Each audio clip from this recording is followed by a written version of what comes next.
I believe that every movie adheres to the 29-point story structure. No matter if the writer outlines first or dives in blind, the end product follows the same 29 beats. Star Wars A New Hope is my exhibit U. We have arrived, the inaugural Kickstarter to a merchandising mega giant in a universe that's still expanding several decades later. Truly, I'm happy that I watched the prequels first, because paradoxically, I feel like I understand this movie better. My initial idea was to only break down the core 9 movies, but I might just sneak in some more Star Wars content later. A New Hope carries the daunting task of introducing this universe with a unique story to build upon. George Lucas found his way in subsequent films, but this imperfect origin of galactic upheaval nevertheless provides the foundation he needed. Not only does it follow the hero's journey, but it also holds tight to the 29-point story structure as well. Let's begin.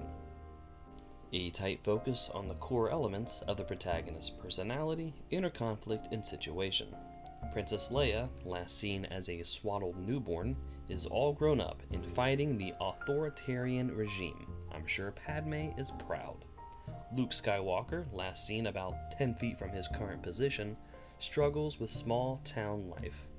Darth Vader's C-3PO escorts R2-D2 and the Death Star plans from sister to twin brother, and their paths are drawn together. Where, why, and how the protagonist exists in their world, with a focus on why they don't quite fit in. Luke daydreams about the rebellion, then uncovers a rebellion message, but his imagination runs wilder than his aunt and uncle can tame. A singular event that's never happened before, and is destined to lead the protagonist away from their status quo. R2-D2 runs away, in search of Obi-Wan. An examination of what's different in light of the something new, what's the same in spite of it in relation to the status quo. Luke takes off on an adventure to find R2, but finds more danger than he expected, even here on this planet, which draws out Obi-Wan.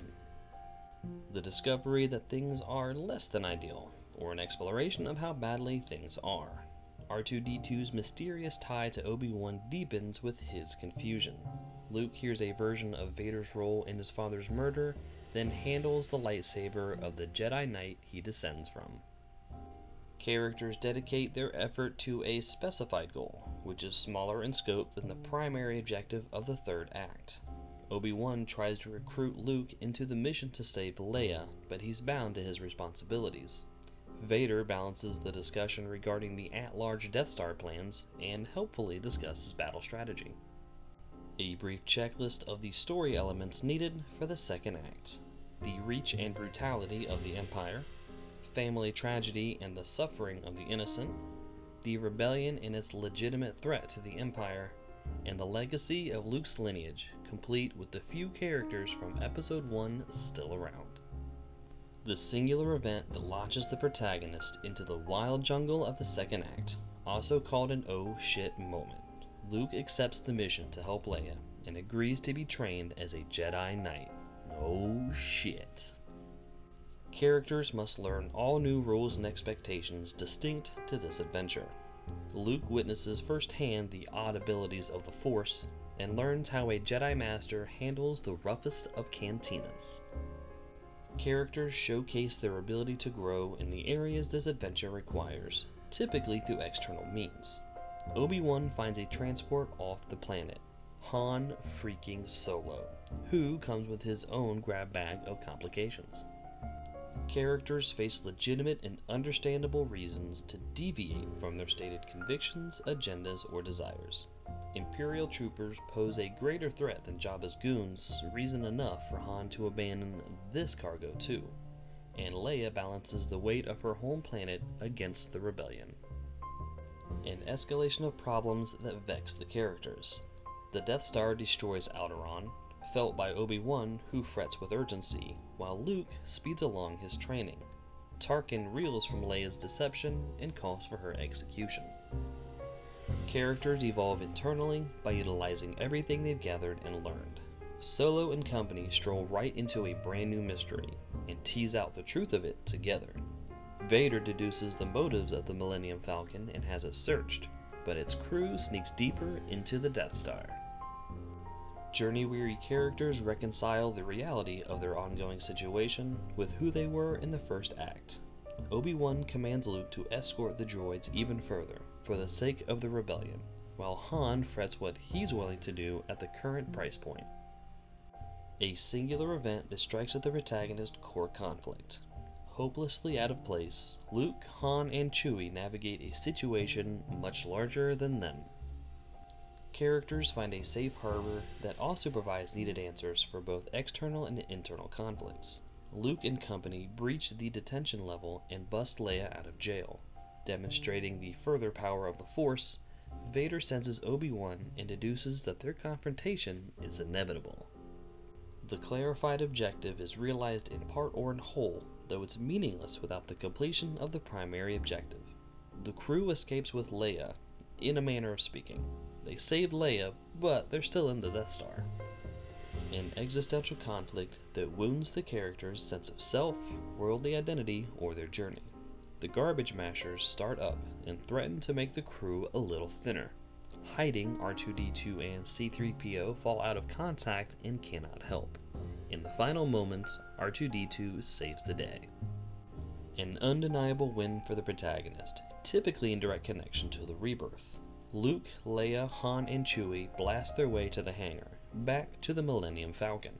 Obi-Wan and Anakin meet again, both moving much slower since their epic battle on that volcano planet.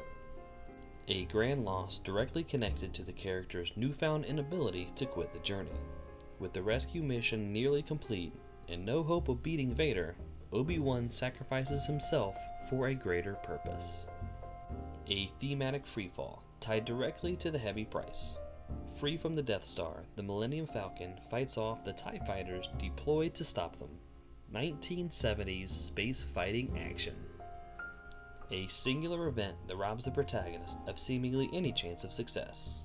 Tarkin reveals that the Millennium Falcon, headed to a rebel base with Leia, is being tracked. Characters cannot return to their starting personas, and must turn to face the primary objective. Leia delivers the Death Star plans to the rebels, suspecting that they've been tracked. The rebels plan their attack on the encroaching, yet unsuspecting Death Star. Characters move towards the climax while utilizing the major swings and sneaky misdirections of the story. Han and Chewie revisit their intentions for accepting Obi-Wan's fare in the first place. Luke lovingly commits to R2-D2, whose Act 1 shenanigans brought them both to this point, and we approach the Death Star again. The final confrontation between the protagonist and the antagonistic force. The dogfight over the moon that's no moon, and Vader enters the arena. The rebels set Luke up to make the magical third attempt at bombing the Death Star, and Han swoops in dramatically to give him an open shot. The singular event where the protagonist finally confronts their place in the status quo. Luke blows up the Death Star and becomes the war hero he dreamed of back on Tatooine. The direct aftermath of the climax. Luke feels connected to the Force. Vader scampers off from the blast zone, alive to fight another day. The consequences of the climax in relation to other characters in the status quo. The rebels celebrate their survival, but also the destruction of the Empire's greatest weapon. And the droids reunite, despite R2-D2 taking a laser to the dome. A tight focus on the protagonist contrasted from the opening. Luke, Han, and Chewie are commended for service, and their destinies are now linked with Leia. And there you have it. My 21st example to support my argument that all movies follow the exact same story structure, regardless of how the writer approaches their craft. A New Hope thrives on the sci-fi paradigm of longer opening sequences for world-building purposes, yet never once does it deviate from the 29-point story structure. But does this rebellion-centric political drama follow the same plot beats as a claustrophobic haunting about grief, guilt, and goats? Yes, it arguably does. Next on my docket, The Dark and the Wicked. Please subscribe to stay up to date with this and future videos, and please like and comment with your thoughts and reactions. I'll talk at you next time.